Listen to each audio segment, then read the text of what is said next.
My name is Keith Romano. I'd like to call this meeting to order. This is the Inland Wetlands Commission meeting for the town of Monroe. It is September 27th, 2023, and the time is 7:07 p.m. Will everyone please stand to recite the Pledge of Allegiance. Pledge allegiance to the flag of the United States of America, to the republic for which it stands, one nation, under God, indivisible, with liberty and justice for all. I'll take roll call of the members of the commission and staff present during tonight's hybrid meeting. Please answer here. Present starting myself, Keith Romano, Chairman. Eric Lindstrom, Vice Chair. Here. Ryan Kelly, Secretary. Here. Rick Smith to my left. Here. Jim Stewart, who's a licensed surveyor and engineer of state of Connecticut, who's not with us right now. Dylan Willett, Planning and Zoning Administrator. Here. Cheryl Valor, Planning and Zoning and Inland Wetlands Enforcement Officer. Here. Sarah Stroud, our Recording Secretary. Here. Before we start, I'll read our mission statement and how the meeting will proceed. Inland Wetlands Mission Statement.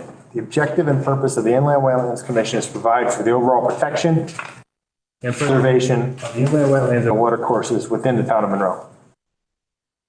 Meeting procedure. Please note that this meeting is being conducted utilizing electronic equipment in compliance with State Law, Public Act 21-1 as such. This meeting is being recorded and will be available to the public in compliance with state law. If you are attending remotely, please remember to mute your microphone unless speaking.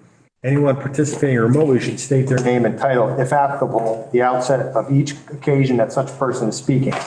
All votes taken, during which any member of this body participating remotely shall be taken by roll call unless the vote is unanimous. The chat features will not be utilized or considered during this meeting. In the normal course of our meetings, we will hear public hearings and other applications. The protocol for public hearings is to have an applicant make a presentation to the commission during which and after which the commission will be asking the applicants questions. I ask that applicants keep their presentations as concise as possible. The commission will then review town staff and other independent comments. The meeting will then be open for public comment. I will ask that all comments be made to the chair or commission. After any and all comments pro and opposition of a general nature are made, the applicant will be given an opportunity to respond. Please keep comments or questions direct. A time limit of 3 minutes may be imposed. It's not necessary that the applicant respond, but generally in their best interest to do so. There will be no further opportunity for new questions unless new material is entered in as evidence or testimony during their response. Please keep all comments focused on specific to inland wetlands related matters. Other applications that do not involve a public hearing will follow a similar format with the exception that there will be no public comments allowed. The meeting follows our published agenda unless otherwise amended. Are there any changes to this agenda? No, Mr. Chairman. Thank you.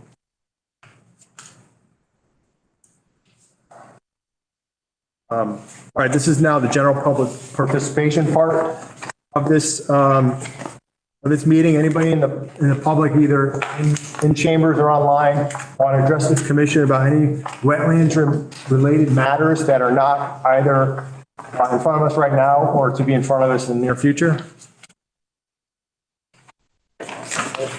Okay. All right, this is application determination. I'm going to recuse myself for this one and the next one.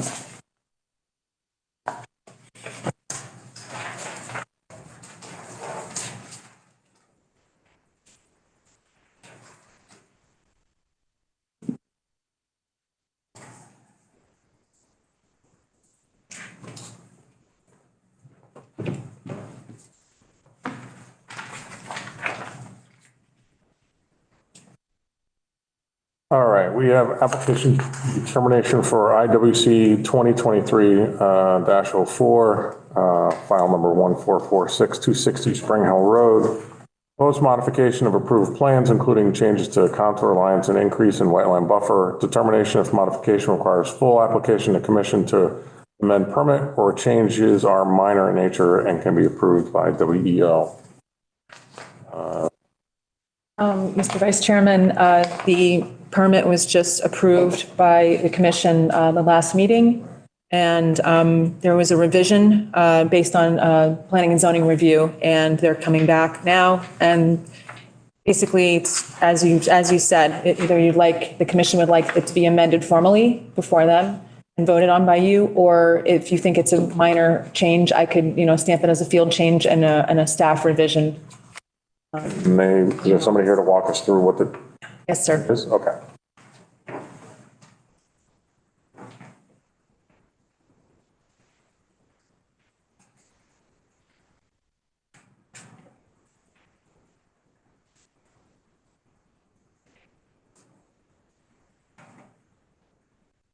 Good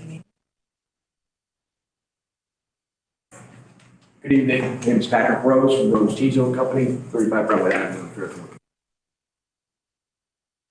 Fairly straightforward. Go through this. What was changed between the inland wetlands hearing and the approval thereof, and then the planning and zoning hearing. Reviewed by the town engineer, get us to comply with the excavation and filling permit regulations. So this is the site plan that was approved by inland wetlands. And the buffers that we were holding here against the wetlands here, against the wetlands this buffers. What we had to do is to make some changes associated with this area here for the most part. You can see it, it's very obvious. But the change, we had to maintain the 25-foot buffer for no excavation along the property line. And then we had to change some of these slopes associated with that coming off of that 25 feet. So this was the approved plan and the new approved. So it's a change mainly in this area, most of it not being in the 100-foot upland review area. Some of it is in this area. Actually, some trees will remain because of that. Touch. And then there's some area in this portion right here by the cul-de-sac that had to stay 25 feet off of that cul-de-sac with our excavation, but we still have our driveway. So that going out to the cul-de-sac in the same spot.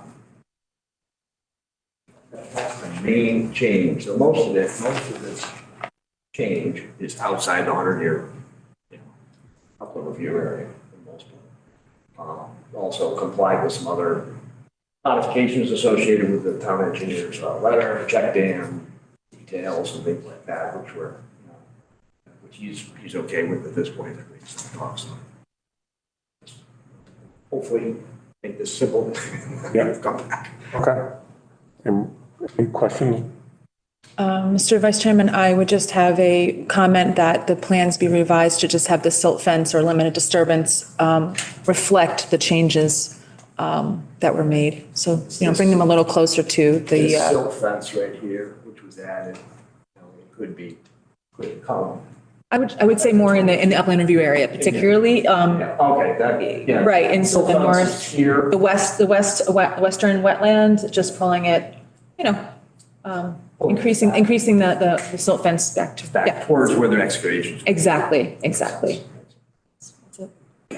I just noticed on the southern corner that it's there's quite a sharp corner and it starts to go down on both sides. We're talking about right where we're right in that inland, the the upper area, but in the south. Yeah. You know what I'm talking about? Right down south. The eastern wetland, right? Yeah. There you go. Yeah. Right. So right in there, there's a sharp corner it's pretty steep on both sides. So what are you going to do to retain right there? This area, right? Yeah. And that third arrow. Right there. Yep. It's sharp in as much as it's relatively steep going down to the excavation depth that we're going down to. We will be replanting, meadow seed over the whole site, and we'll be able to hold those slopes that are one on two, so 2 on 1 slope, so we'll be able to hold those slopes. Okay. It looked a little odd to me that it was such a less than a 90-degree. Oh, yeah, it's surely the geometry of the site in that corner. Anybody else? Comments, questions? No questions. So we can make a motion, I think, to approve, have staff with that one condition of moving the silt fence. Okay, I think that, Second that. The commission's comfortable with that. I'll motion to have staff approval with the condition of the silt fence being adjusted. I'll second. all right? Motion passes, I guess. Well, I guess we should, do we have to vote on that? Aye. Aye. Okay. Good. Thank you very much. Okay. That was easy.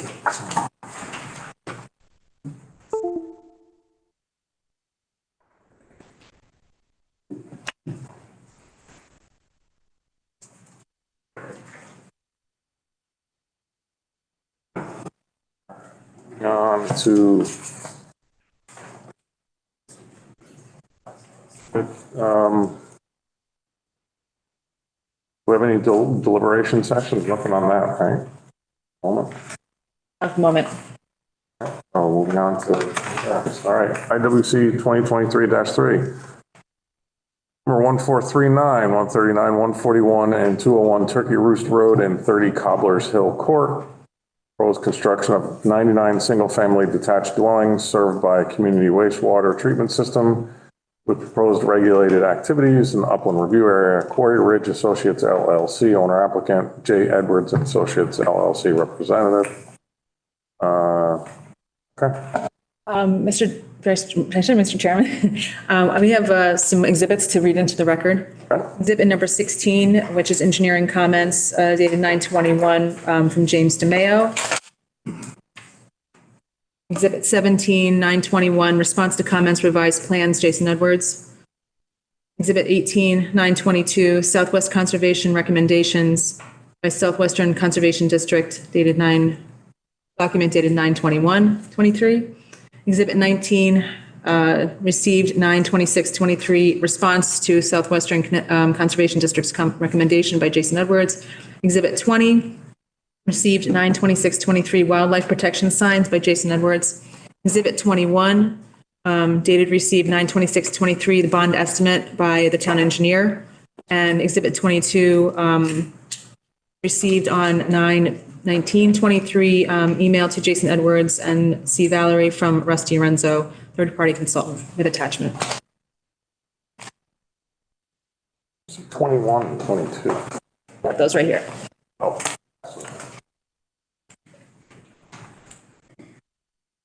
Copies somewhere, but there we go.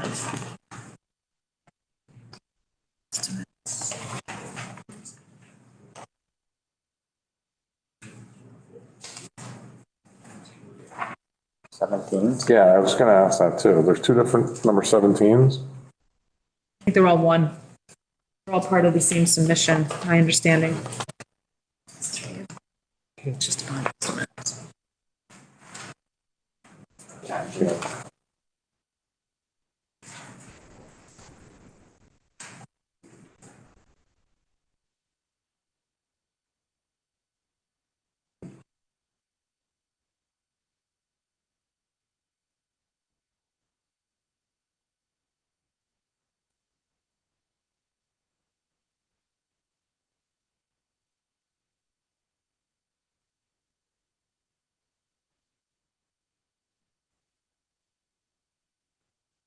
Okay, we're ready.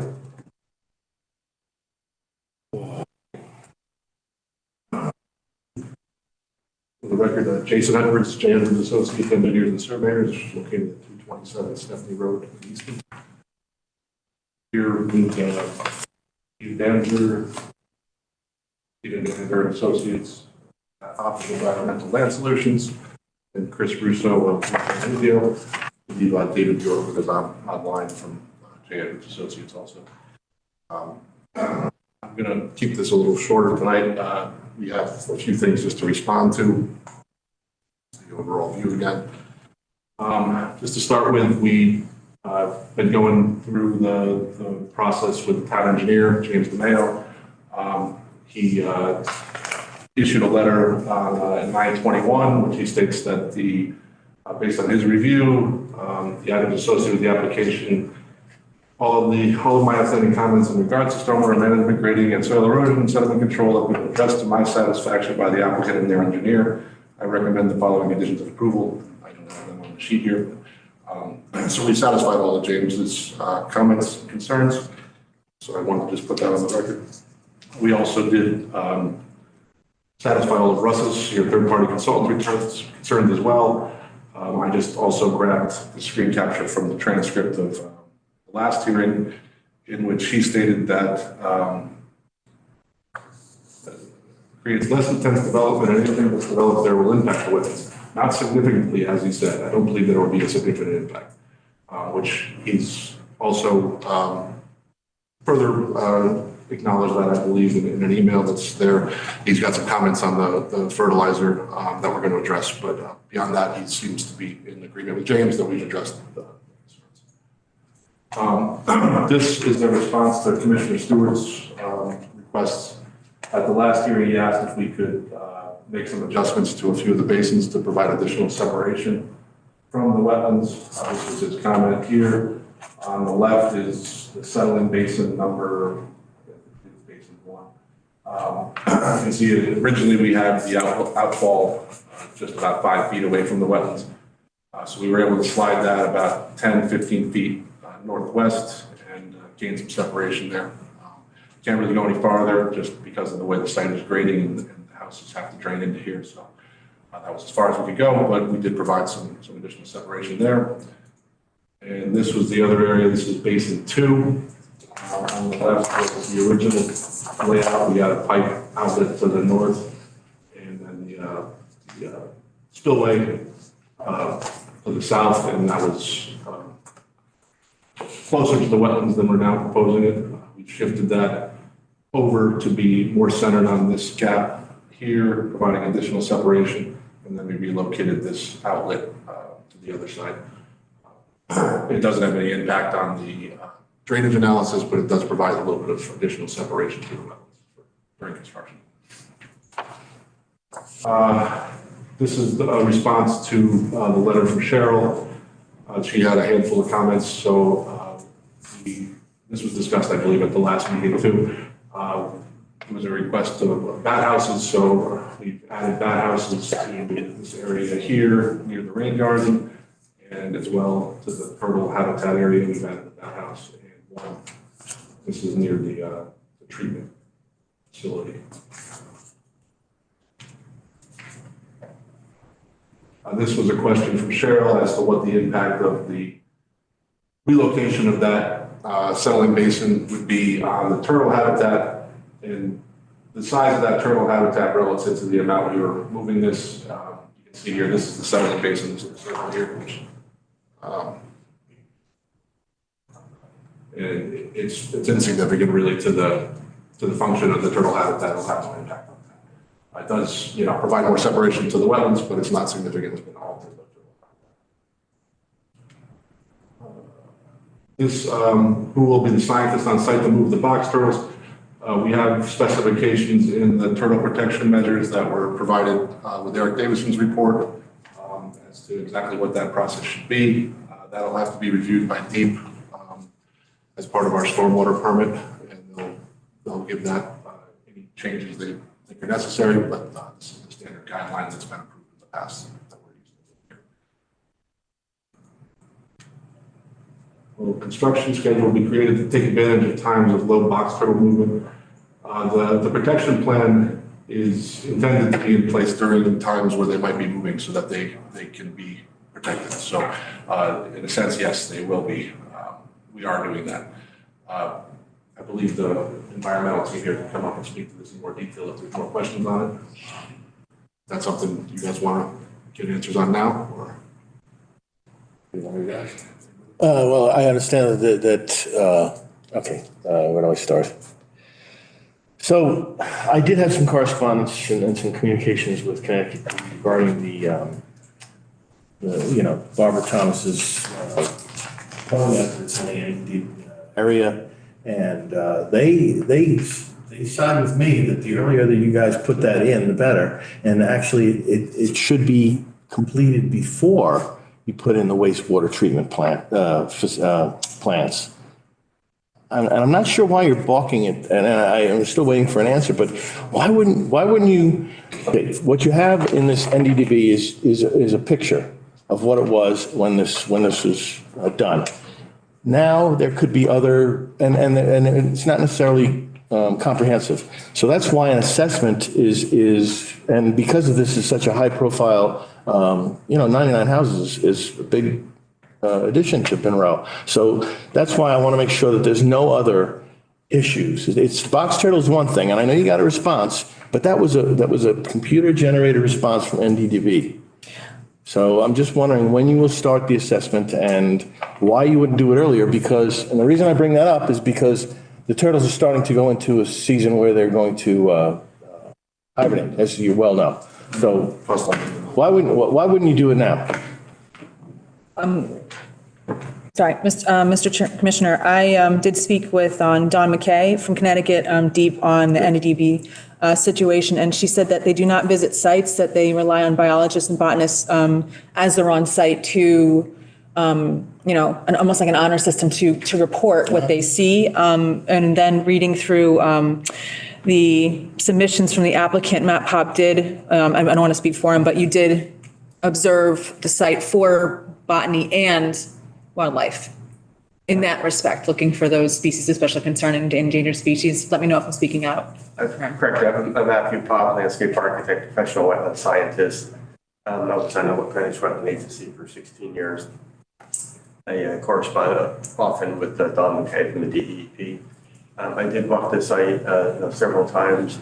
I specifically walked it, at the end of July, searching for box turtles. Actually, I walked the site today. I walked the site 2 weeks ago. We're just going to reassume that there's box turtles there. Mm-hmm. So no matter what, we're going to be searching. Right. So usually when there's box turtles on the site, if I'm retained, it might be Eric Davis who's retained. When I walk it, I zigzag my way across the site, maybe every 50 feet or 100 feet, zigzag across. And when I'm done with that, I do it at a 90-degree angle and I go back and forth. And then usually I make a map. So I have a record of where I walked and the date and kind of the weather and so on. So we're going to assume, we know there's box turtles there. So once there's box turtles there, there really is a need to go and identify, the quantity, because we're just going to assume that, that we have to do the construction, we have to do the monitoring. Yeah, each thing. No, don't take me wrong. The fact that you have an environmental team of guys, and they're known, you and your associates are known to deep, as not to myself, but we have to place trust in you, and I applaud the plan that you have for the box turtles, and I have to trust in your comprehensive searching of the property. I just want to make sure there's no other endangered species, because what you heard was, okay, yeah, we knew there were turtles there, but we don't know about unicorns or. Eric Davis also, when he delineated the wetland line, so he was out there multiple days, that wetland line. And he's out there for a considerable amount of time, walking the wetland line. So he's actually out there longer than I was out there. Though he specifically wasn't looking for them, but we came across something uncommon or species of special concern or something on the state list, he's obligated to report it to the state. Right. Okay, but so in the winter, you're going to do construction in the winter. That's when they're not they're dormant. So yep. What happens if you might come across a nest and just wipe it out without even knowing it? Again, we're working in the upland areas in the site. The box turtles cross them. I'm sure they crossed Turkey Roost Road. They're probably, again, I wasn't surprised that the box turtles were on this site. But I understand that the State Department is very busy and they are not overstaffed. Again, I've never heard them say that, to submit like an application before, it got planning, it went through planning and zoning. Well, it's really easy on Easy File. You know that. I'm sure you've done it before. Have you used the Easy File system? So usually I just fill up the full application, right, at the dawn. We don't do the paper. So, but they don't do it yet. So this is something that's like in the last 2 months. Okay. So Oh. it's a disturbed site. So usually the disturbed sites that you're less likely to find, like for plants anyway. Okay. All right, I just, I want to have that little conversation, I'm good. Thanks.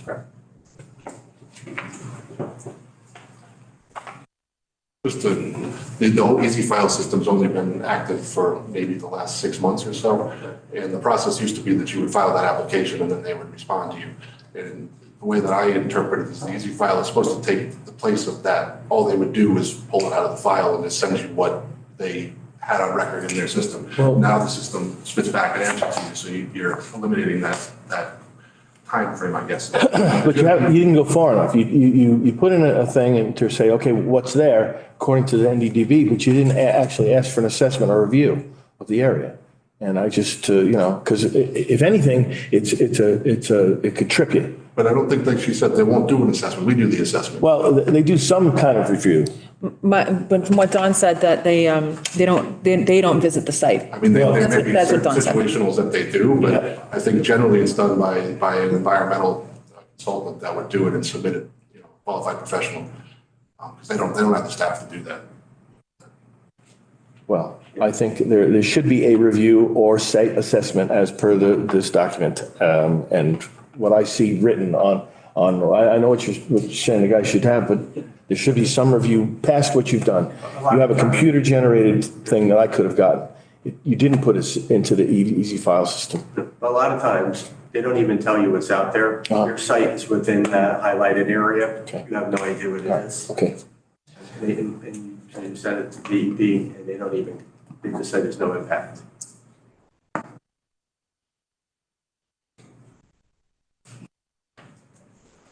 The letter that you have from Deep says this is computer generated and, you should get in touch with them specifically via the easy file. So that's the way I understand the system now. I'm just, Generated from easy file though, right? Is that what you're saying? No, you put in the information.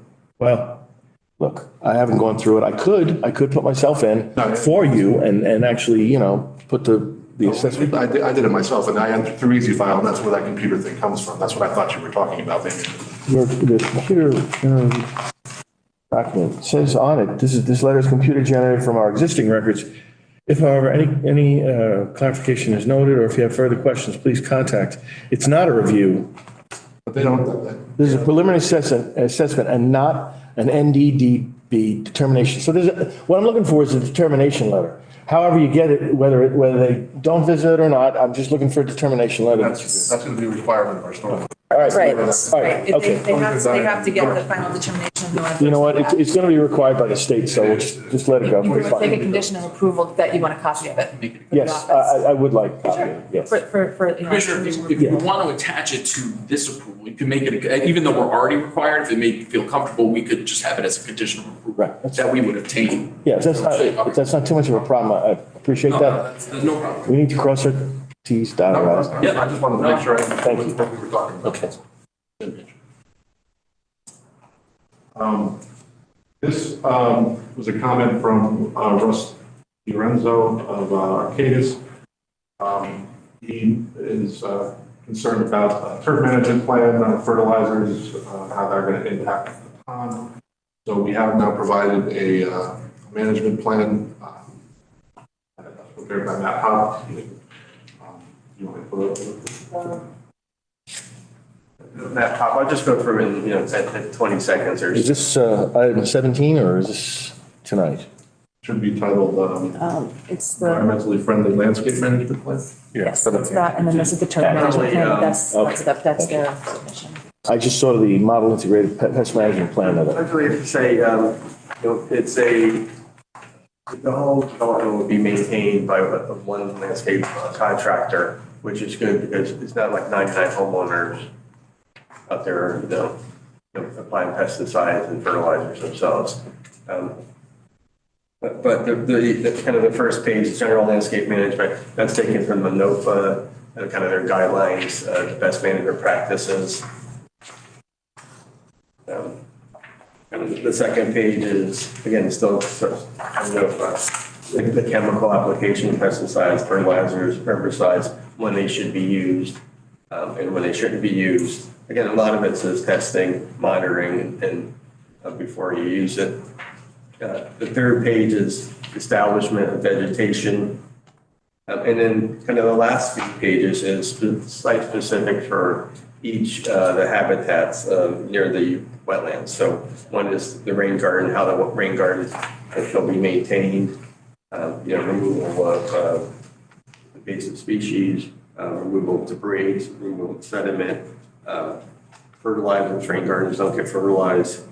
And then there's the wetlands, water courses, and their buffers. How those areas get maintained. That's on page 5. Just like to bring your attention, and that's a section E, number 1. There's a section for invasive species control, and it shows how invasive species should be controlled. The main thing is when invasive species are pulled, they're left like on site to dry out and die before they're removed off the site, and then you bring them to you don't compost them, you bring them to an incinerator to burn them. So again, we don't want to pull them and place them somewhere else and become a problem off site. And just some of the other things for the wetland buffers, deer browsing, reseeding, watering, hazardous plants. There's the plantings for there's dead and disease, that remove them and replace them. And then the last one is the meadow. How the meadow areas are maintained. Usually the first year they get seeded. The first year they're cut very low, like a 6-inch height. They maintain that to keep the weedy plants down. Then the second year they're left to grow taller, and they're cut once a year. Usually they're cut in the winter months or so. So that's kind of the maintenance of the meadows. So it's just kind of a general guidelines for someone to follow out there.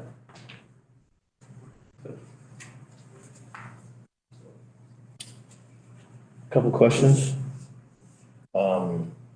General landscape, snow removal. You don't say anything about treatment of the parking lots, but I'm concerned about using any kind of rock salt. Sodium chloride would not be and would get into the wetlands.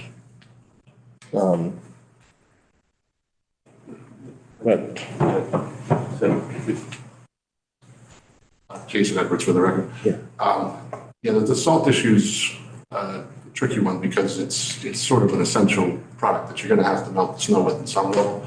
So, and there's no treatment devices or treatment trains we can get to remove it once it's dissolved. So really the only path to really protect the wetlands is to limit the quantities and have sort of almost a plan to maintain it. There's some best management practices that Westcog put together. We could implement, those as a condition of approval maybe. Yeah. There's also a certification, like a Green Snow Pro certification.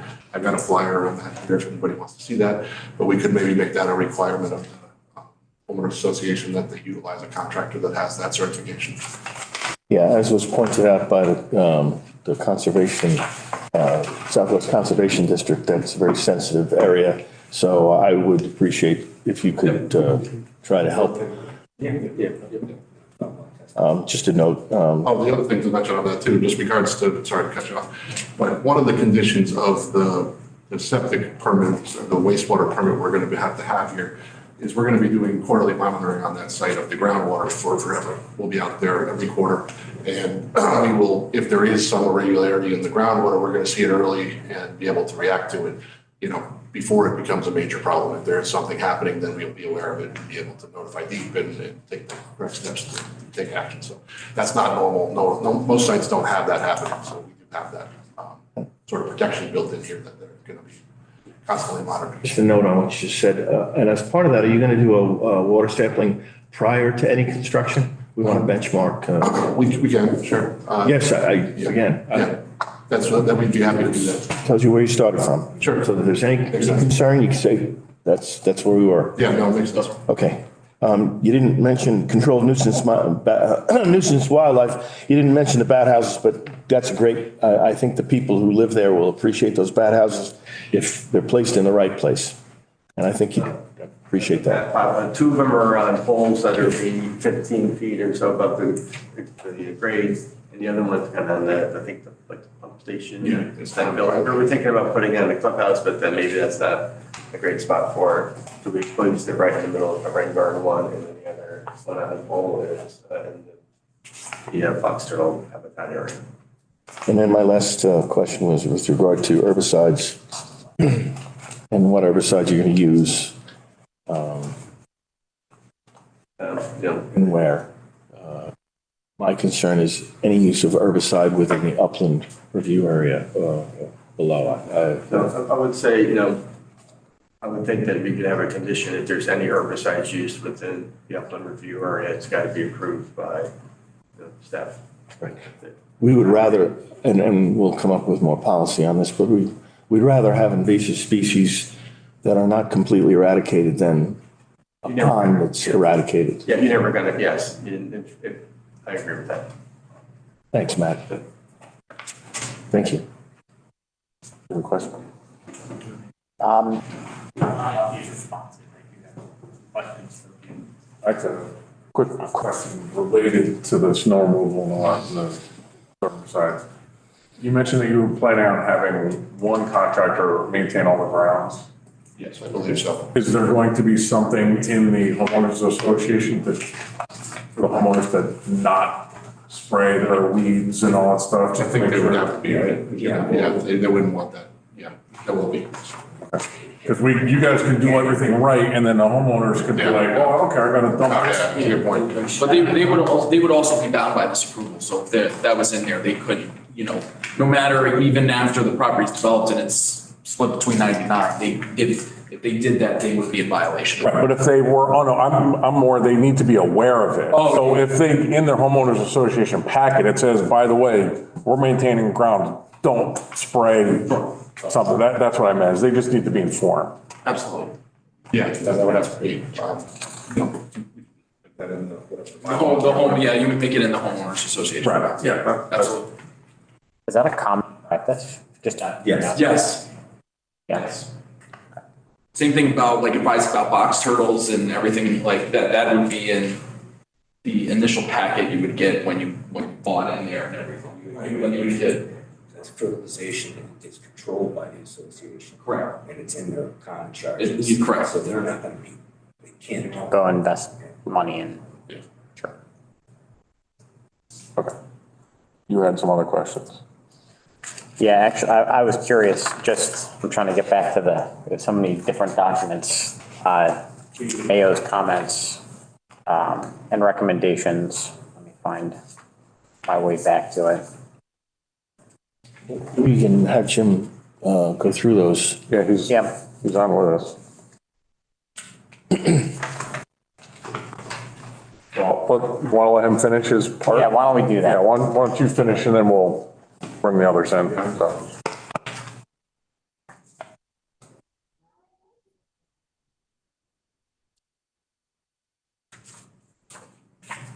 This is just I had already stated this a few minutes ago, just regarding the water sampling that's going to be done. It's actually my last slide. That's it. We do have the SWC comments response. I can go through those one by one if you want to, or. Do we need to? Well, we just put it on the 21st, so I'd like to hear what they have to say. So just as a point of reference, the former staff had requested comment from the Southwestern Conservation District quite a while ago when the application first came in. They got the request and were backed up and had all kinds of bandwidth issues and things like that. So literally their comments came in at the 11th hour based on some of the original, if not the original submission prior to all the revisions. So just keep that in mind. I do appreciate the Southwest Conservation District and especially Courtney Gilligan for her letter dated September 21st. I think we can go through some of these things relatively quickly. Yeah, one other point to note on that is that they also reference the 2022 application in their comments. Right. And it's tough to know what they're referring to, so some of these are just not. No, we know it's 99 dwellings and it's, But it's just tough to know what plans they're referring to. So without a markup of what they're pointing at, I don't, it's tough to respond. So just take that into account.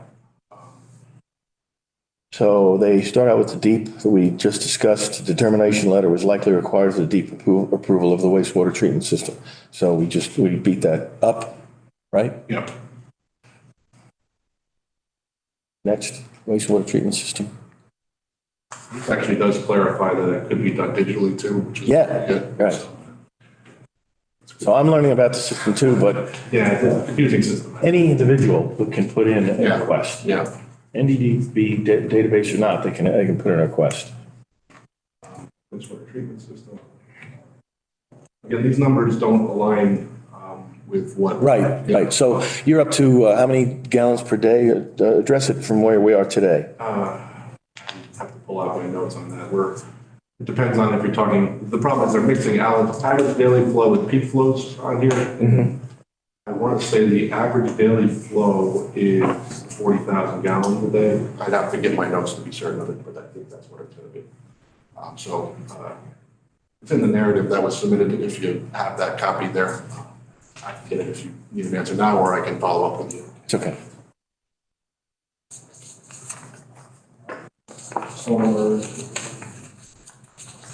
Hold it. Before that, on the wastewater treatment system, they had they had a paragraph, also note the town of Monroe should enter into town. Yeah, there is right there. Under escrow. Yeah, I don't think that's a wetlands issue, first off, but, I think there may be a process for that. Maybe Chris is familiar with I am. WPCA. Yeah, they can request it. So there's a WPCA process. You have to go before them. WPCA in Monroe is just the town engineer, I believe. But they state complete, that, I understand what you're saying, but it says, escrow meant to make any repairs or improvements to the community wastewater treatment system in the future because, it's engineered and I'm an engineer and I know that all my solutions didn't go in first time. So there may be some modifications and that's what they're suggesting there is a bond or escrow. Yeah, I'm going to let Chris answer that.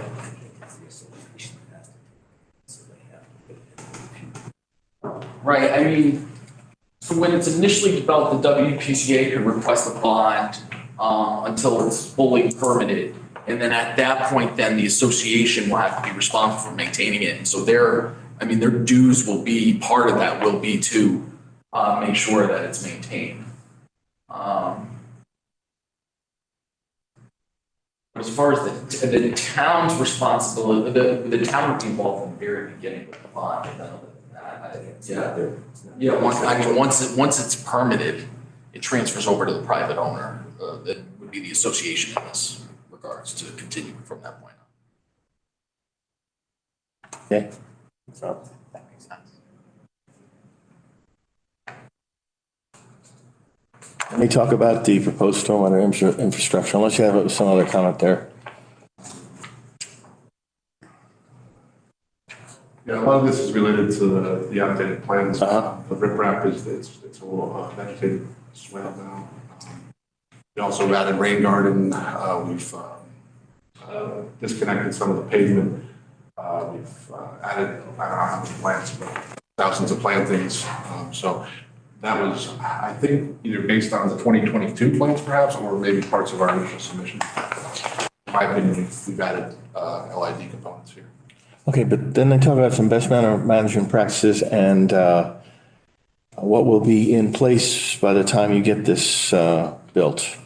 The new, I just had a seminar on this yesterday. The new stormwater guidelines do not go into effect until, well, I think they go into effect in March of next year, but there's a grace period of another year beyond that, I believe.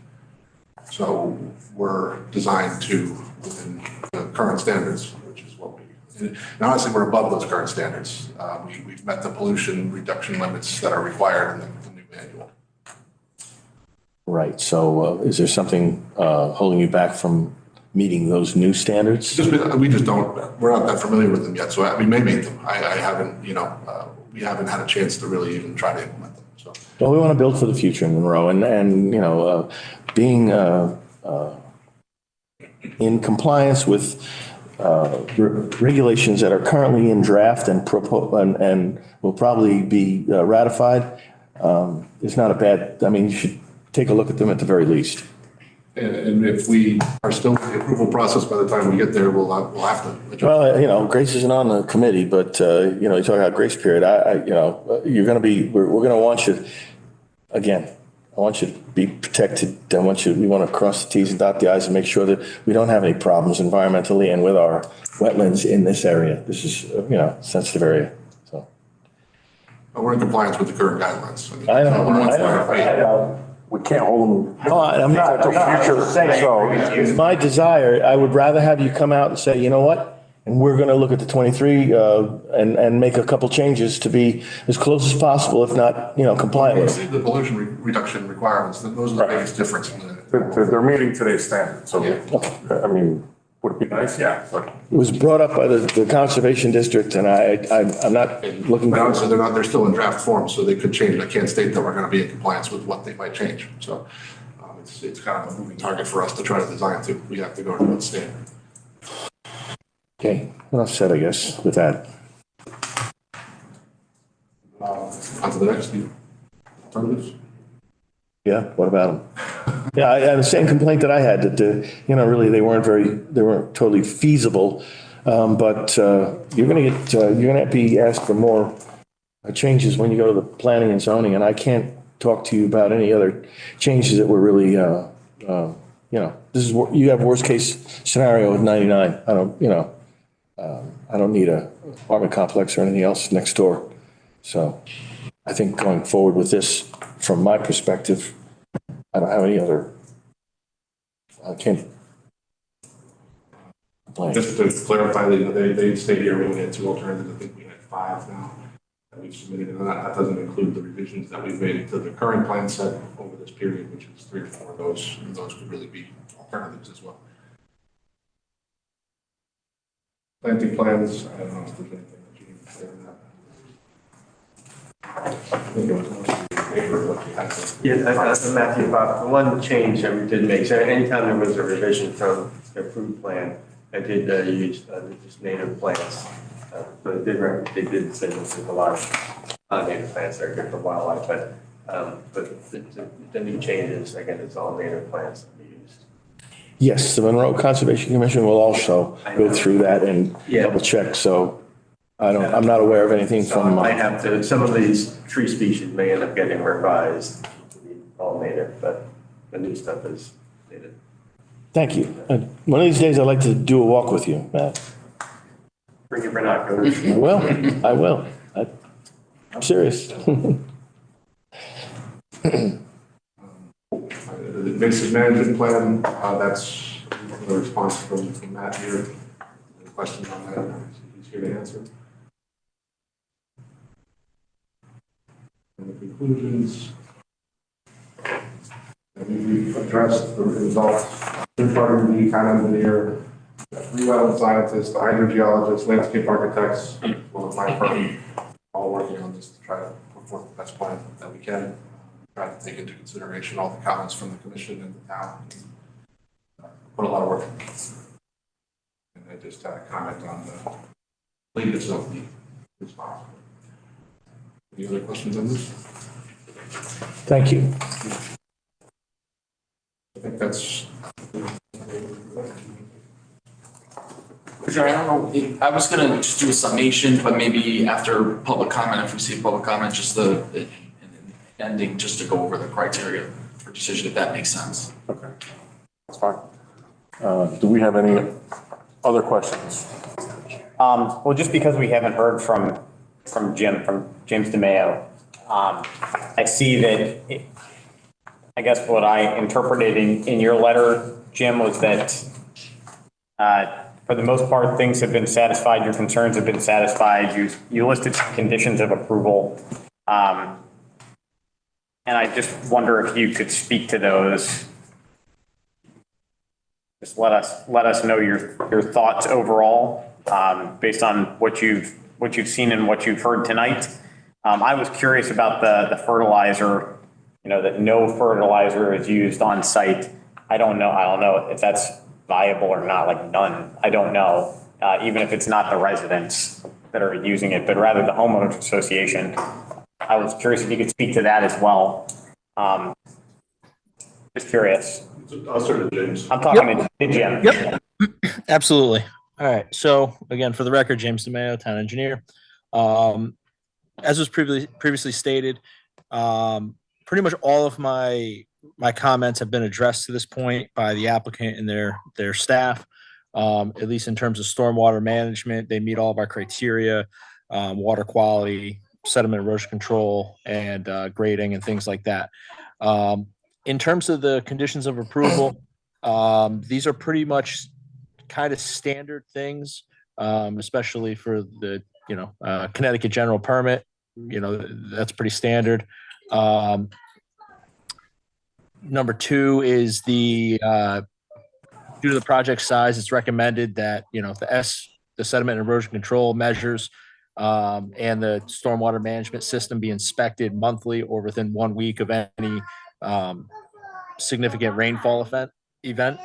That's just to make sure that, again, it's all functioning properly, especially while it's under construction. Because as you can imagine, we don't want additional sediment making its way to the wetlands, because that's the problem with it, under construction, it's not finished. So, and we want to protect the wetlands. So that was the intention for that. The pesticides, I understand that's a little bit tougher thing. The intention is for the homeowners association, because what we don't want them to do is, this is a big property. We don't want them doing just a boatload of fertilizer all throughout the entire property. Now, all of that fertilizer, it rains once, and the next thing you know, it winds up in the wetlands. It is a tough thing to kind of regulate. I have seen wetlands commissions want to do something like that in the past, or put it as a condition of approval for other wetlands applications. So I threw it on there just to bring it to your attention. This is something that, you could, as a commission, you could want to try to require it or not. And then number 4 is just the highway modification permit for the work within the right of way, which is obviously pretty standard. Awesome. Thank you. Yes, sir. Outside of those clarifications, I don't have any other questions at this point.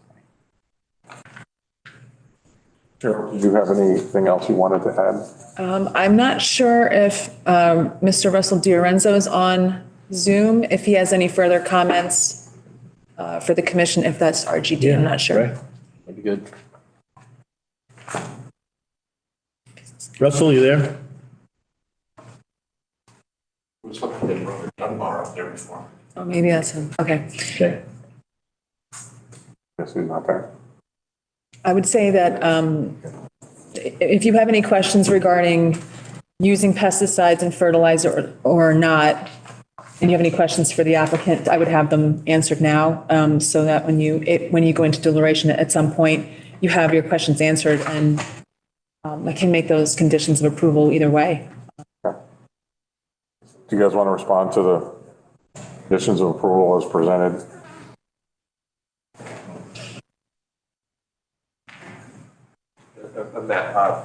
One condition you could make regarding fertilizers and pesticides is you're not using the rain garden or within the wetlands or within the upland review area. Yeah, no, that's definitely. Without approval of your department. Or the open, in the open space, obviously. All right, so we can. Since we don't have any other policy that contradicts or demands or requests other things, I don't know that we can really say that no pesticide or fertilizer. I don't think we can. That for me, as it's written, I think that's a reasonable suggestion. Right. That it's not to be used in the rain garden, that it's certainly not to be used in the upland review area. I don't think we can say no fertilizer can ever be laid on the lawns of these homes as grass is being laid. Things like, I just don't. So for me, I appreciate Jim's suggestion, Or even pesticides, you know, you have an infestation or there's something, yeah. Hornets or something, yeah. Sorry. For the commission, Steve You are, Danzer. Steve Danzer, Yes. professional wetland scientist, Steve Danzer Associates. Yeah, actually, Mac could have said this too, but I'll just reinforce what he said. If you look at the landscape management plan, which is going to be implemented by the homeowners, and you subtract the regulated areas out of that, basically you're left with the area that's outside of the upland review. That area is going to be regulated by that management plan, which basically advocates for low use fertilizers or slow release fertilizers, basically practices that are consistent with what NOFA, the people that NOFA stands for, but they're the organic folks that advocate for low pesticide, low fertilizer use. The principles within that management plan is somewhat consistent with the approach that NOFA takes. They don't necessarily ban fertilizers. They just say you need to be very judicious in your application at the right times. And they advocate for what they call slow release fertilizers. So all that is management, I believe, in the management plan, and that's for those areas that you're considering the more urban areas. As far as pesticides, that's kind of an area which I would advise you to be very careful about. As you're probably very much aware, there are people in the state of Connecticut, myself included, that have a pesticide application license. We go to trainings, we're basically told which pesticides to use where, or there's some professional judgment, but there's generally you don't want to box people in for the future for the use of pesticides, because there might be a situation where within the public interest you might want to use a pesticide or herbicide. That said, as Matt said, the areas, the open space, the areas next to the wetlands, that's fine. Again, I wouldn't necessarily ban them. I would basically agree with them that you should, if there is a situation where you might want to consider them, we should go to town staff or whatever the thing and make that consideration, but definitely don't want to put people into, box out the opportunity to use them, because you actually don't know what the future comes. There's a lot of tree diseases that are on the march up here that the DEP and the Ag Experimentation is desperately looking for short-term and long-term solutions, and we don't even know what all the diseases are that are going to be coming here with the pesticides, or the things that can be treated by pesticides, and not all pesticides are equal as well as far as their modes of action. So anyway, that's more than I wanted to say, but that's kind of what I'd recommend as a wetland scientist. Well, I'm glad you don't have any lymphatic problems from your experience, but the 1-800-Lawyers commercial I saw with regard to glyphosate recently just tells me that that's one that we really want to stay away from. And when we look at the upper review areas, there's some decks that are right off of the, people are going to want to have green areas behind their decks, and we want you to be good environmental stewards. That's all. So we understand, but there's a difference. I use slow release fertilizers. I don't use herbicides. I do things my way. I wish you guys, would understand what the effect is, and always use professionals to apply that kind of stuff. But I don't see that there's again, I don't see where we can block anything.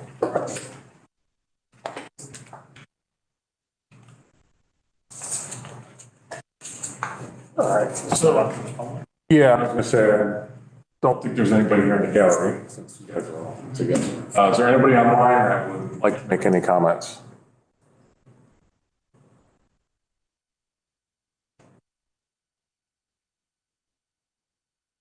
Anyone?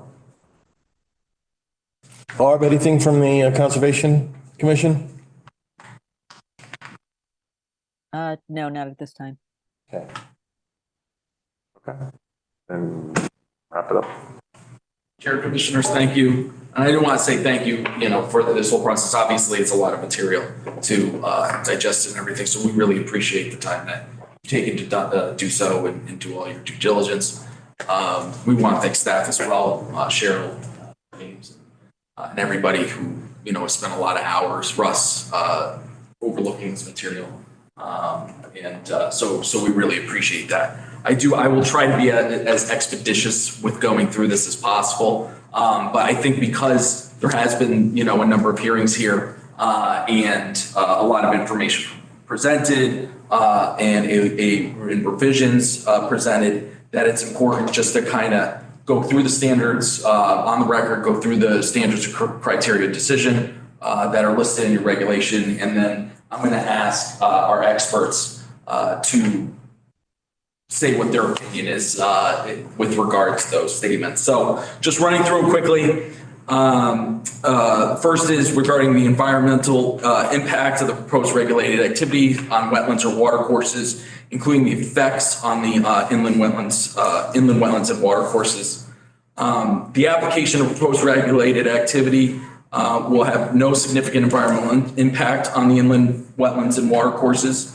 No wetlands or water courses are proposed to be touched with this application. There are no filling of wetlands. There is not a single square foot of the proposed dwellings that are proposed within the regulated area.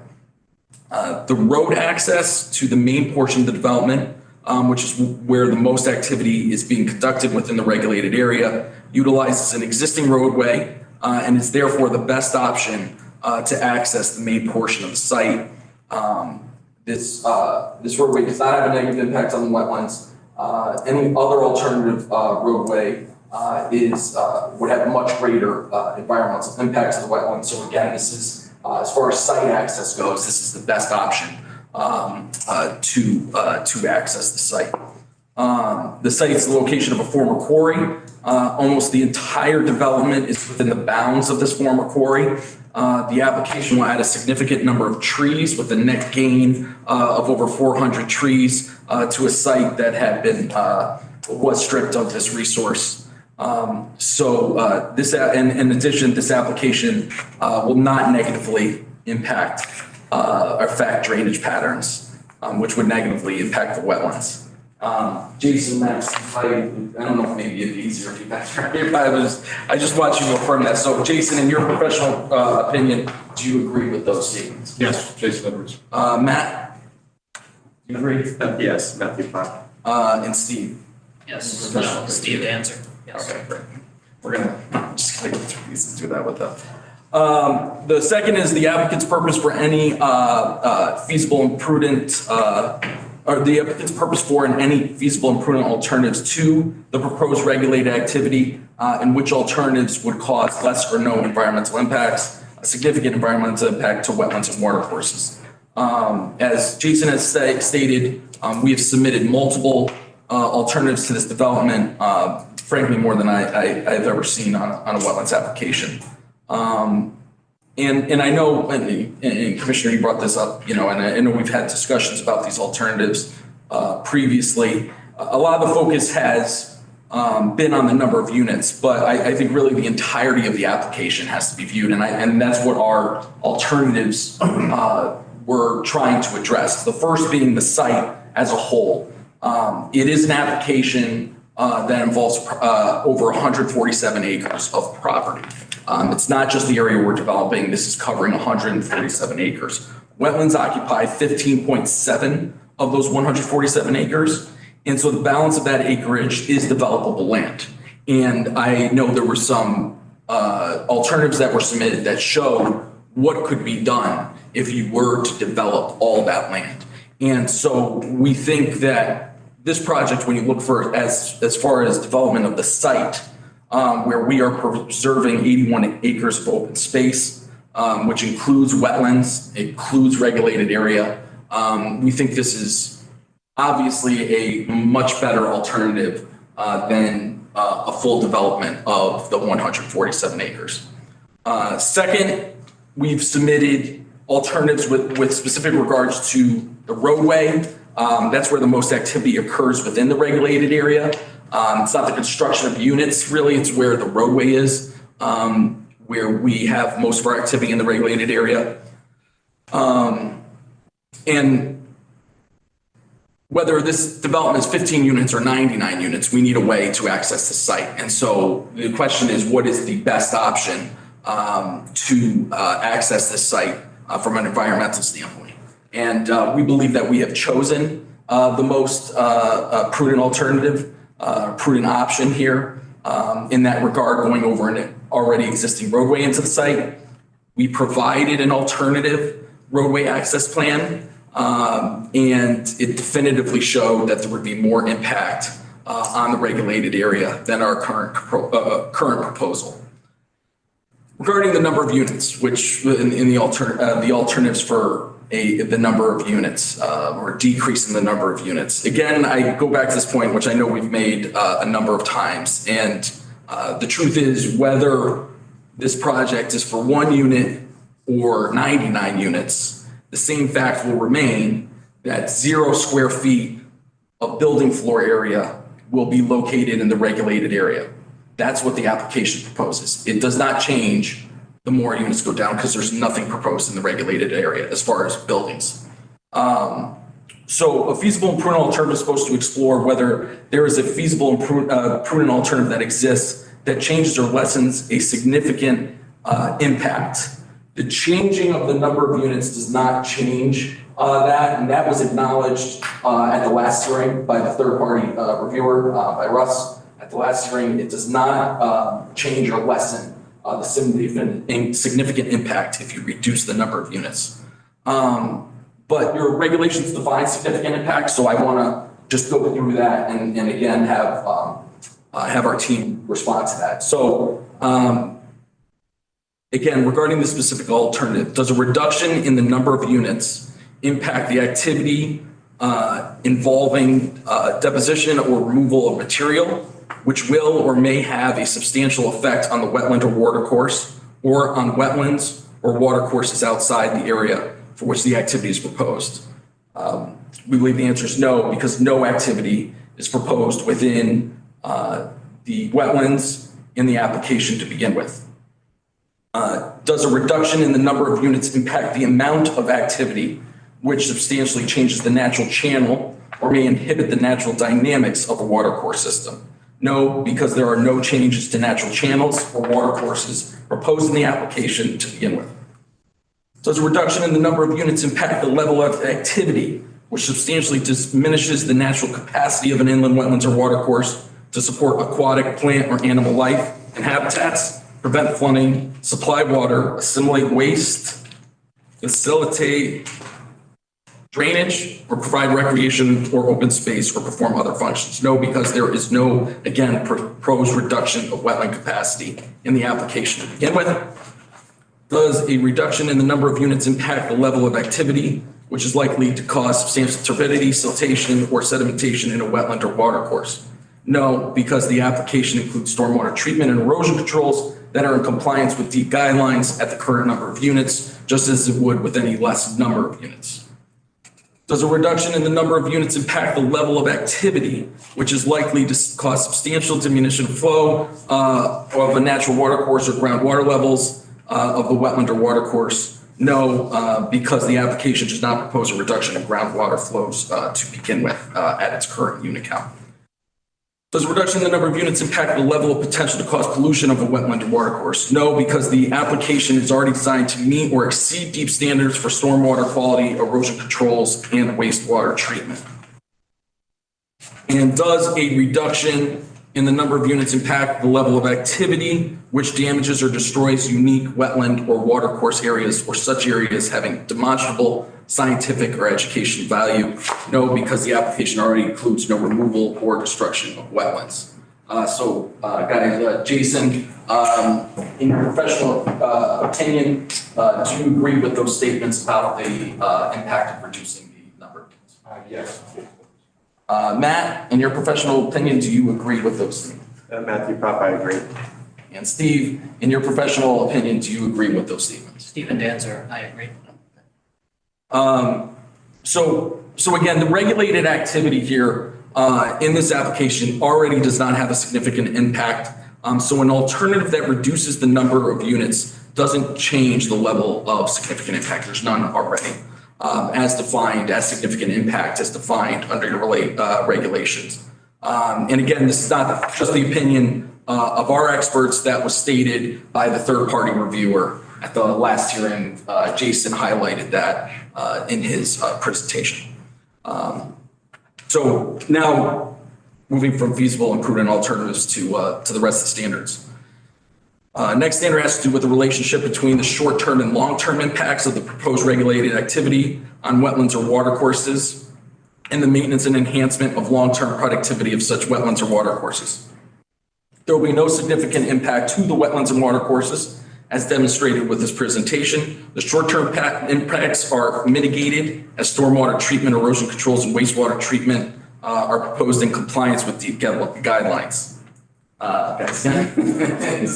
Sure, wonder if that time. Jason, in your professional opinion, do you agree with those statements? Yes, I do.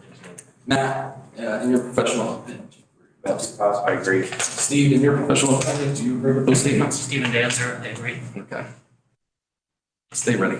The next, I'll summarize the standard because it's quite long, but it's regarding if there's any irreversible or irretrievable loss of wetlands or watercourse resources, which would be proposed or which would be caused by the proposed regulated activity. Again, on this one, no activity is proposed within the wetlands. There's no changes to natural channels or watercourse. There's no proposed reduction in wetland capacity. There's no reduction in water flows. And we meet all deep guidelines that are effective as of the date of this application. If anything, we're restoring the site. It's a moonscape right now. There's no trees in this area of development, or there's not a significant number of trees in this portion of development. We have a net increase of trees of over 400. We are permanently protecting 81 acres of land that is currently unprotected. And so there is no irreversible or irretrievable loss of wetlands or watercourse resources in connection with this application. Jason, in your professional opinion, do you agree with those statements? Yes, I do. Matt, do you agree? Matt Pop, yes, I agree. Steve, do you agree? Steve Dancer, I agree. Okay. These are coming quicker now. The character and degree of injury to or interference with the safety, health, or reasonable use of the property which is caused or threatened by the proposed regulated activity. Really, it's the past conditions which have been the injury to the reasonable use of this property. The past use as a quarry was the danger to the safety, health, and reasonable use of it. This proposal is breathing new life into the property. There is nothing in this application that could be construed as an injury or interference with the safety, health, or reasonable use of the property. Jason, in your professional opinion, do you agree with those statements? Yes, I do. Matt, in your professional opinion, do you agree with those statements? Matt Pop, yes. And Steve, in your professional opinion, do you? Steve Dancer, I agree. Okay. Regarding the impacts of the proposed regulated activity on wetlands and watercourses outside the area for which the activity is proposed, the proposed regulated activity will not have any impacts on wetlands and watercourses beyond where the activity is proposed. And that has, we had a lot of questions regarding that. There were some changes that were made, and I think we've demonstrated through our presentation that we will not have that. Jason, in your professional opinion, do you agree with those statements? Yes, I do. Jason Edwards. Matt, in your professional opinion, do you agree with those statements? Matt Pop, I agree. And Steve, in your professional opinion? Steve Dancer, I agree. Okay, the final being regarding measures which would mitigate the impact of any aspect of the proposed regulated activity. This application employs the necessary measures to mitigate the impact of the proposed regulated activity. There's stormwater treatment, erosion controls, and wastewater treatment that are in compliance with deep guidelines. And I think I just need Jason for this one. Jason, in your professional opinion, do you agree with those statements? Yes, I do. And Matt, in your professional opinion, do you agree with those statements? Matt Pop, I agree. Okay, great.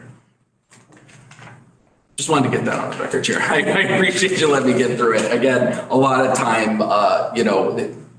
these guys have spent a lot of time on this application, a lot of work in it to make sure we've addressed all your comments. And I just wanted to be clear with regards to the criteria for decision. We feel that we meet all of them and respectfully request your approval of this application.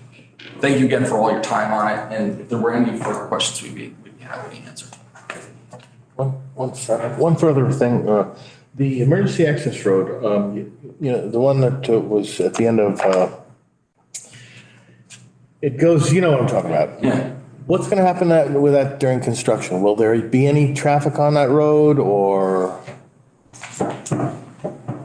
Jason Edwards, for the record, you're talking about The existing driveway that comes. emergency access road that's between Carlson and Perkins. Yeah.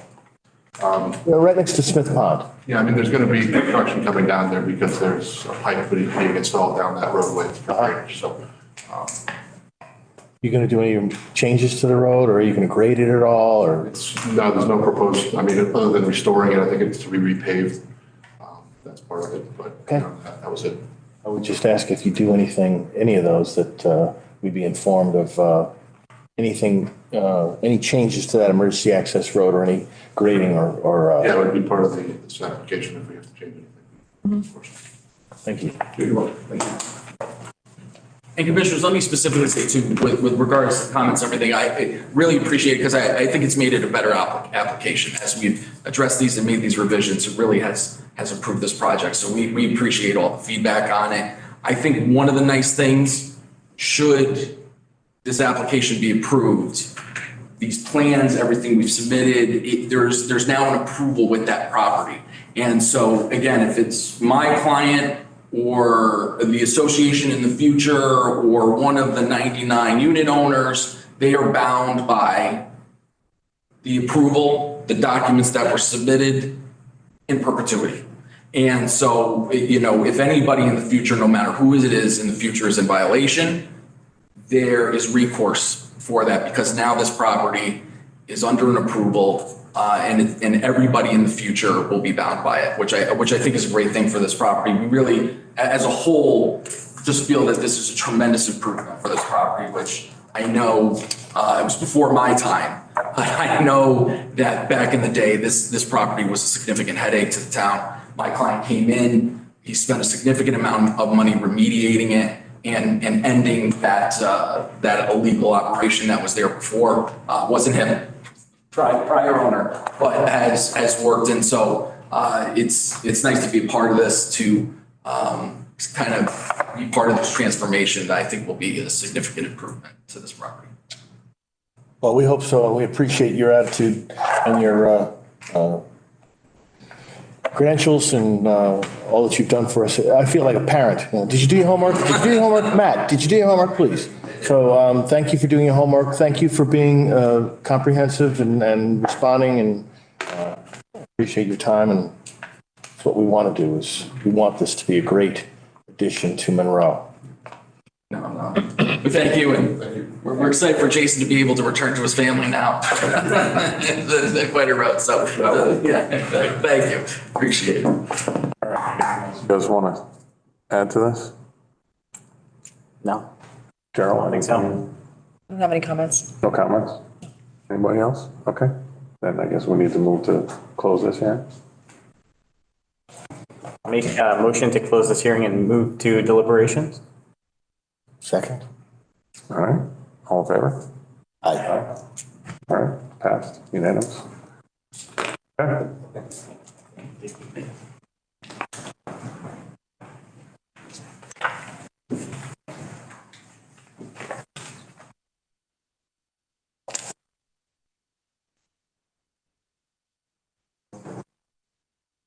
We can put it up here. Yeah, his stuff is still here, so hold on before we get him.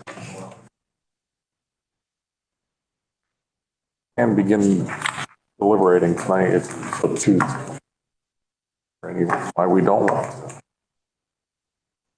I mean, we've kind of beaten this thing to death. That I know where I stand. What about you? I have no grounds to hold back. Okay. I don't think so. So it's just a matter of conditions particularly? Yeah, right. Okay. Would you like me to just kind of mention some of the ones that I would put into a draft? We have the motion to move to start deliberating tonight. I thought you just did that, but We didn't motion. I asked if we were. Close the hearing. We closed it. I thought you said motion to close and so move to deliberation. Typically, we don't move directly to deliberation. If you want to, Yes. if you're okay, well, then let's deliberate. Yeah. So. You guys have. I'd love to hear, Cheryl, if you have a list of the conditions. Yeah, let's go. They've been through quite an extensive process. Right, okay, so the first one I would just go to the town engineer's conditions. He had 4 of them, and one of them was no pesticides, fertilizers on site, so that one would be stricken, but the other 3 conditions would be made conditions of approval. So that was the first one. So there was a comment about no homeowner spraying the pesticides. There are, yeah, there you go. Let's complete the pesticide. In lieu of what James DeMayo said, we have these conditions. Right, so we're stricken that one, that number 3 from his comment. We're going to add to his 3 now with. Sure, and I'm going to write all this up and you'll have it in the staff report and in a packet to look at and. Comments, no homeowner spraying of pesticides and fertilizer would be put in the HOA agreement. Can I add to that? This was based on your snow comment earlier. Can you make sure there's no like ice melt or, I mean, I guess you got to be careful with that. Certain are worse than others. I don't know where we're going in the industry. I just know that if you use certain types of salt, you're going to have really bad reaction, environmentally. I don't, calcium chloride versus magnesium chloride versus some other formulation. Are there some? Well, the applicant had mentioned that there were different criteria that could be incorporated as a condition. I had just written down a generally requirement that the homeowners association include specific snow treatment language. Okay.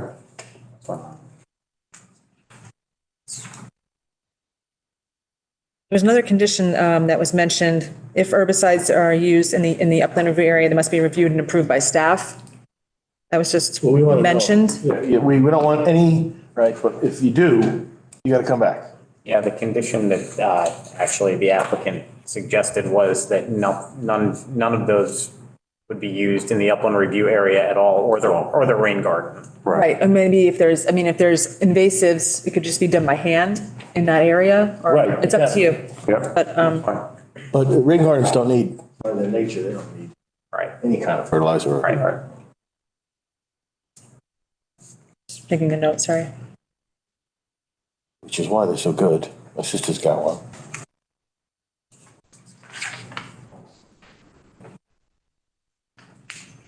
Yep, and so none of them being used in rain gardens, open space, upland review area, wetlands. Got it. Water sampling prior to construction as baseline. Yep. We're going to have a conservation easement put on the land record, so we'll have that as a condition of approval as well. Okay.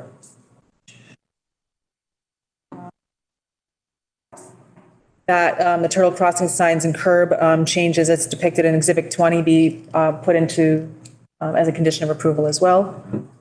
And, Can you repeat that one? I'm sorry, I didn't. oh, so one of the exhibits that I read into the record was for the turtles.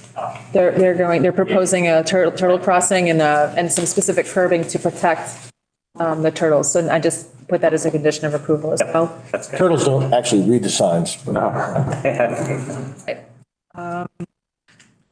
That a copy of the final determination letter from the Connecticut Deep NDDB be submitted to the Inland Wetlands Office. Thank you. So we'll have a copy of that. That's all I had. And if you have any other additional conditions you'd like to. I think we've covered them all. You hit what I had noted. Hit what I had to. I'm just concerned about that emergency road.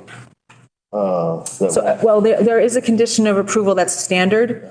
No construction-related activity, including but not limited to stockpiling, construction access, clearing, filling, and grading may occur beyond silt fencing, limited disturbance, unless specifically exempted by conditions of this permit. So basically, any changes to the plans and revisions, beyond maybe some landscaping switching or things like that would have to be reviewed by staff. I can make it a condition of approval that any changes beyond the planned use of that road be brought back to the commission, if you'd like. I'm concerned with the residents on either side of that emergency road. Well, it will definitely be, going to the Planning and Zoning Commission for review as well. But if I can put that language in. Well, it goes right through my pond, Smith Pond. So I can put that language in if you'd like, and then you can review it.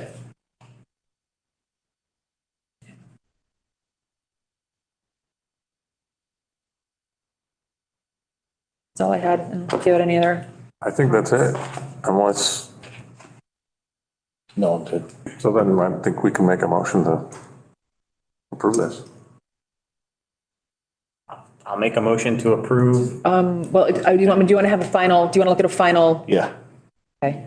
You want to look at it first? Do we? Yeah. Or do you just want to approve it based on? Pending the. It's up to you, unless, if you want me to draft a final, resolution for approval. You have 35 days to deliberate and to vote. So if you, I can, When is our next? up to you. When is our next meeting? October 11th.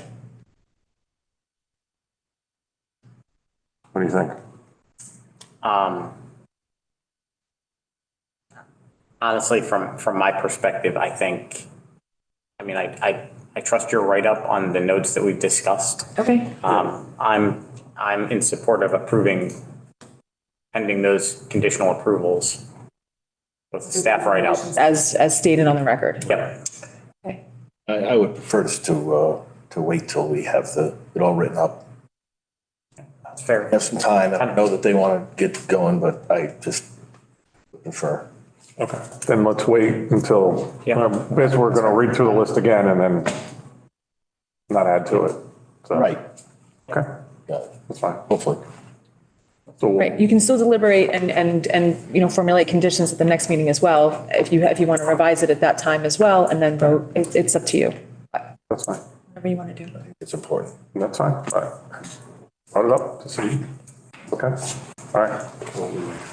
So then we just continue this hearing, Yep. deliberation for now? Deliberation, yes. Continue, all right, we need a motion to continue the deliberation? Yep. Okay. Motion to continue the deliberation. Second. Aye. He's got a motion I there. motion to Seconded continue. it. Yeah. We all in favor? Aye. Aye, okay. Okay. Now we can go get Keith. I just wanted to You want sentiment? wrap up as much as we could while it's still fresh in our brains, and that's fine that we wait until we get in front of us. Totally acceptable. So. Makes sense. I'm worried about other comments coming back in. It's all good. Right.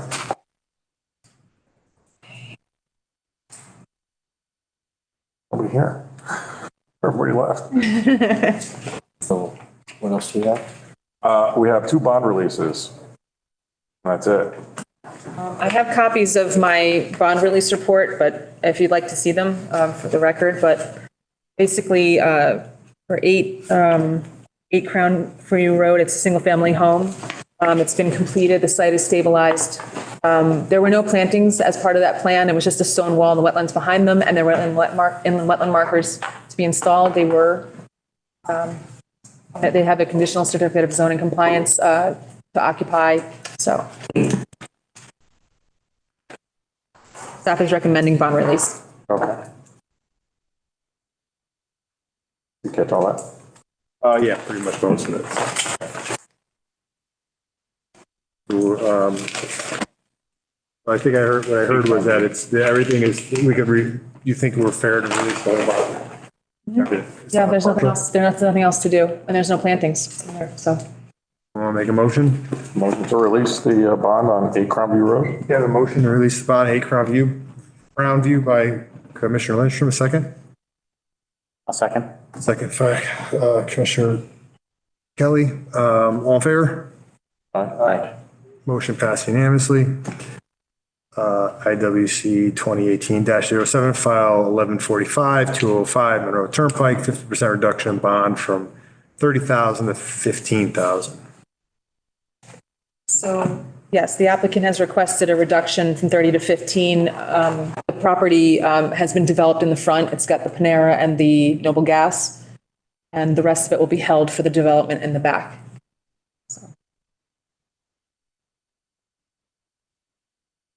I think that 50% of the regulated work has been done. Like, this is for this is the. Just the wetlands. Bond. Right, so it's, yeah, the whole front portion of the site has been stabilized and the work. It's about 50% of the property?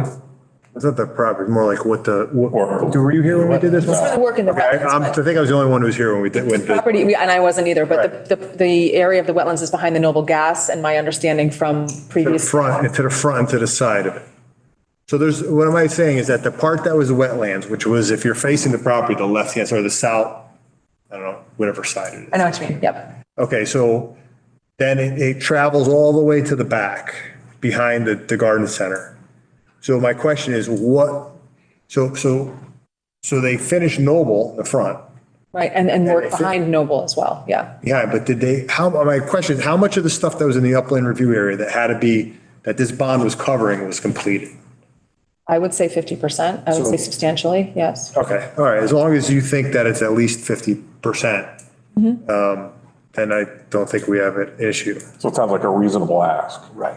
In your opinion, based on what you've seen. Correct. Okay, so I'll make a motion. Motion to release 50% of the bond.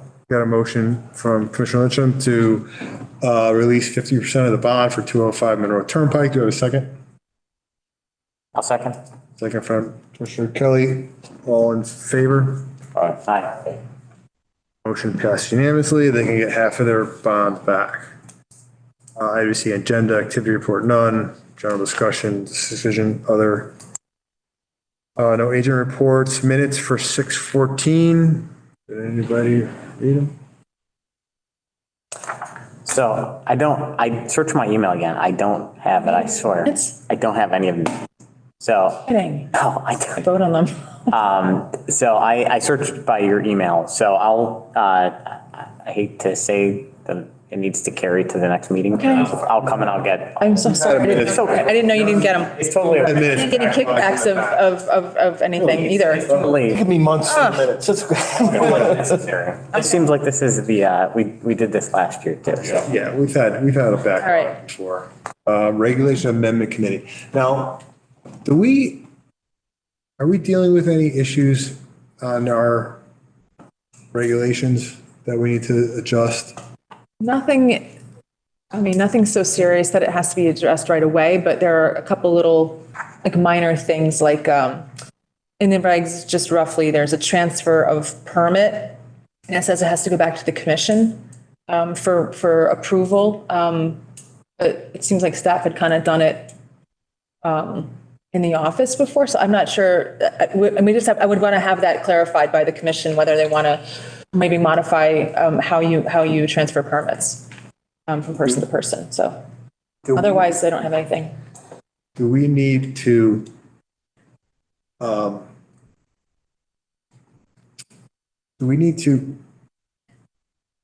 solidify, I guess if that's the right word, this whole thing about our meeting schedule and how we're using them, the first and second? I know it still seems like it's somewhat vague and a little bit open, meaning like making a decision on it, but do we need to should we have that be like written down? Maybe in your bylaws? I don't know if that would be in the, I don't know if that would be in the regs. I think that might be in your. Is it by, I guess I would say it would be in the bylaws. I'm conflating the two things together. Sure, but I think it would be in your bylaws if you wanted to clarify when you would not hold a meeting or that the second one was optional. There would be some language you put in the bylaws on that. We can maybe look at that at the next meeting. Okay. And then, so, I mean, there's, Are you thinking about maybe canceling the 25th? Is that kind of where you're going with that? Because that's the last. we could, 20, you mean of next month? Well, let me ask you, do we still need to have another meeting next week for this previous application that you guys have? Yes, we're going to have, and there's a few other things to go on the agenda as well, but yes. Not the. No, I'm sorry, the 11th, the next meeting. Next regular scheduled meeting. Correct. So you guys finished what you needed to do today? Yes. Okay, all right. Okay, so we're not doing. No special meeting. No special meeting. Okay, so, We don't need one in 2 weeks.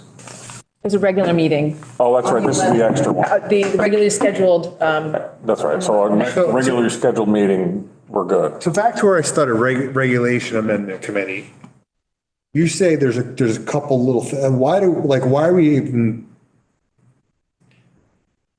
we don't even have the committee, right? There's no one.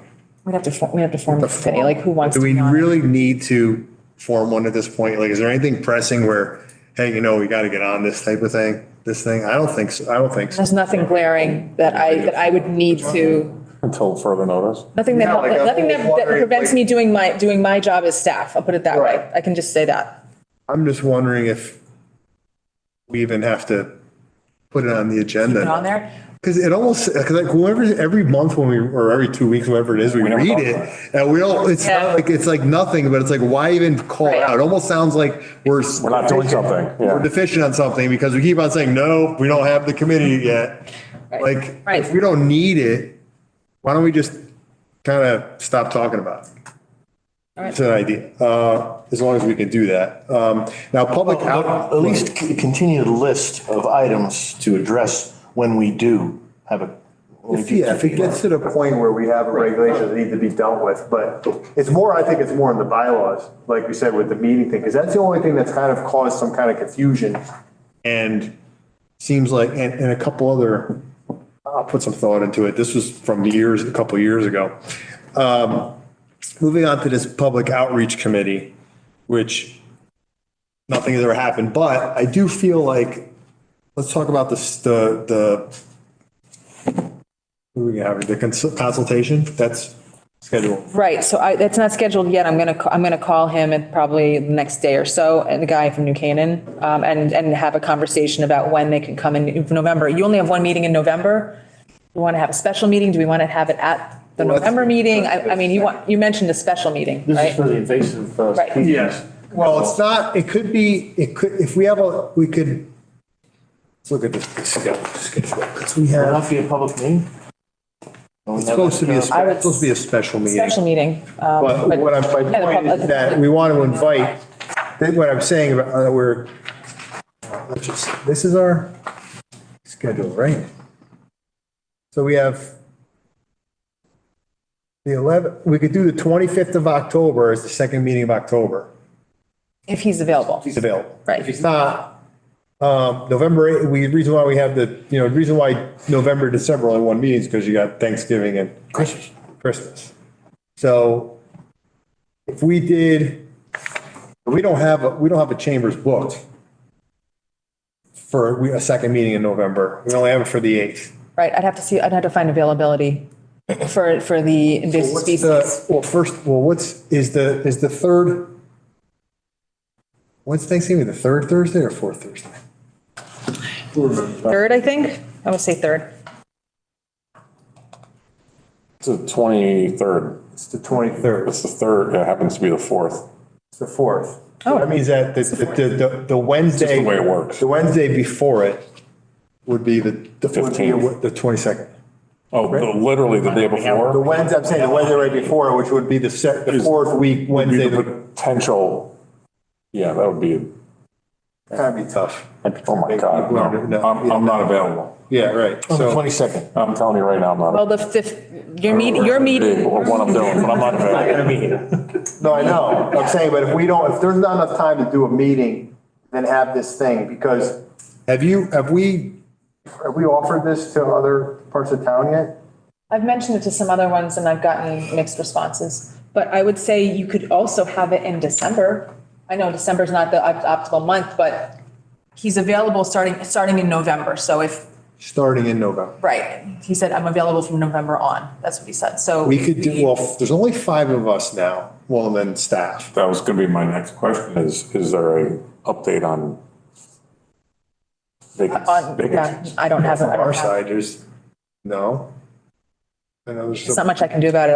We put the request out. Going on with. Stop at the house side. I don't know. You know what I mean? Like, the people that brought you in, we haven't heard anything about. I'm with the Green Party. So we could do it, the third Wednesday of November, so the week after the 8th, which would be probably the 15th. The 15th. Right? We would have to know that the chambers is open, or we do it, or somewhere else. Is that December 15th? Is that? No, November 15th. We could use October 25th, but you said he's probably not available in October. I don't think so. He said he wasn't, but I could always ask. You can ask him, October 25th, the second meeting, we could do it, because we already have the chambers scheduled. Right. Reserved for that. but as the, once we figure out, so we already decided who's coming. There's one person we ever decided, right? That's the person that was recommended. Right. So it's not, we weren't still vetting out somebody else. Just, we have a guy. We have a. Yes, and if he says he's out, then I will find other people. There are a list of. So far, it sounds like he's coming. She's the chairman of I our. will if this. But she's in there's a Connecticut group, working group on invasive species, and I think she'd probably have some other contacts if you. So we want to I would like to have it form a formal invitation. Like this will be our one public outreach thing that we've done. It's not, even though it's not public, but it is public. Yeah. I want it to be anybody can come to this. Right. Right. So it could be anybody in town, anybody in any of the other commissions, anybody that works for the town in town hall. Anybody can come to this thing. I want them all to be invited. I also like the notice to be put in as well. In public notice. Public notice, right? Yep. So this is our public outreach. Yep. For the decade. And then just note that, but I guess if you want to call it the agenda of the night, is that our commission is to be the focus to get what we want to get out of it, have all our questions answered. And once all of us are satisfied that we've gotten what we need to get out of this guy, we all have our understandings, then we can open it up as like a general public participation room where I would just, someone has a question, they raise their hand, I call on them, and we can move forward with that. It won't be it's not gonna be any decisions or anything. We're not, no input. We're just all about getting an education, but, we'll probably prioritize staff and other commissioners first. Like maybe we'll start with staff. Staff, so once the 5 of us, if Jim is here, we're all got what we need, then we'll go to you guys for wetland staff. And then we'll go open to other staff in town, Public Works, Parks and Rec, Public Works, Parks and Rec, I would think. Conservation Commission. No, I'm talking about staff. Oh. Staff. So people that the town needs to, like for instance, some of this stuff, we're hoping that in this discussion, one of the topics is going to be, what can we have staff handle? Right. How much of this can we push on staff? And maybe, like we said in that last application we were talking about, have just like criteria that they just go with. That's we don't have to maybe we don't even have to talk about invasives anymore. Like, and that might not be he might not have the answer for that either. But it can open discussion, or maybe it could push us into, another type of discussion about that. But we're going to get that part of the education about all different ways of handling it, what other towns do, because he probably works in every town in Fairfield County. He's worked with some other towns. I want to say Southington, but that might not be it. But he helped them, give them. Right, but I'm saying is he must also contract in towns that he has to work under their regulations. So what do other towns allow him to do? What, he'll maybe have some information on that. Right. And then, like I said, after that, Public Works has got to go, right? They got to be invited. Everybody's invited. Yep. I mean, education department, I don't think they have to, but what I'm saying is it should be open to anybody who has anything to do with land use, conservation, all those commissions, Parks and Rec, anybody deals with outside. But the staff of, like I said, Inland Wetlands first, and I would think it's Public Works, then Parks and Rec. Those staff people will have an opportunity to ask questions so that they help them in their departments. Would this be considered a formal inland wetland meeting, or is this an informal? This is like an educational. Right, no, but I mean, do we have to open them, are we sitting up here opening the meeting, or is this just a gathering that we happen to be running? It's a special meeting. It's a special meeting, we'll call it. But there's no what's the question again? So I'm just wondering if this is a formal meeting, do we have to open it and have do we have to go through all the protocols of a regular inland wetland meeting? No, I don't know. Maybe we will, Yeah, you do. You do. Anytime you have multiple members, I think it's like 3 or so Right, members. it is a meeting. Right, it's actually a meeting. Yeah, that's true. It has to be a full-fledged meeting. So even if you guys met at like Dunkin' Donuts, it's still a full-fledged meeting. As long as there's more than 2, right? Donuts? Yeah. Yeah. I'm going to look into the public notice part, public notice part, but yeah, This is a meeting that's going to be on the agenda. It should be posted. it'll be recorded and, yeah. Right, and there should be minutes. Yep. And like I said, once after us, then the town departments, and I may be missing one, but those are the only other three I could think of. And then we'll go to commissions, which will be conservation, planning and zoning, parks and rec. What other This ones? thing could last hours. I don't think so. I don't think it will, because I think we're gonna open up we're gonna have most of the dialogue with us. I also don't think everybody's gonna show up. Right. Now, they should. Anybody who's ever said anything about invasive plants. That's what I'm saying. This Should show up. Their opportunity. Yeah, their opportunity, because we're hopefully never gonna be talking about it much afterwards, if we can. And then from there is the public.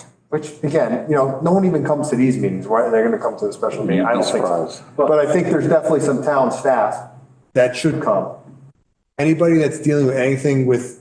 But it's outreach, like you said, we need to open it up. Yeah. See what happens. And then that'll be and the last part will be, so they said it'll be our commission, it'll be town staff and departments. Third will be the other commissioners that may be here from the other commissions, and fourth, the public. We can have it run by the vice chairman. He's a mean guy. He'll take action items and say, okay, that's enough out of you. I kicked all those guys out. Good. No. Make it short. You never saw anything till, none of you guys saw it, but wait, anybody here? Maybe Bill. But when I had the three attorneys, yelling at each other here for the Cambridge, I was like, you guys could take, I don't know what I said, it was something like, your $500 an hour conversation outside some other time. I want to go home. It was like 11 o'clock. Can we make a motion to adjourn? Oh, right. We're done. All right, so we got that all figured out. Someone like to make a motion to adjourn? In the name of Jim Stewart, I make a motion to adjourn. Second. Motion from Commissioner Kelly to adjourn, second from Commissioner Lynch. All in favor? Aye.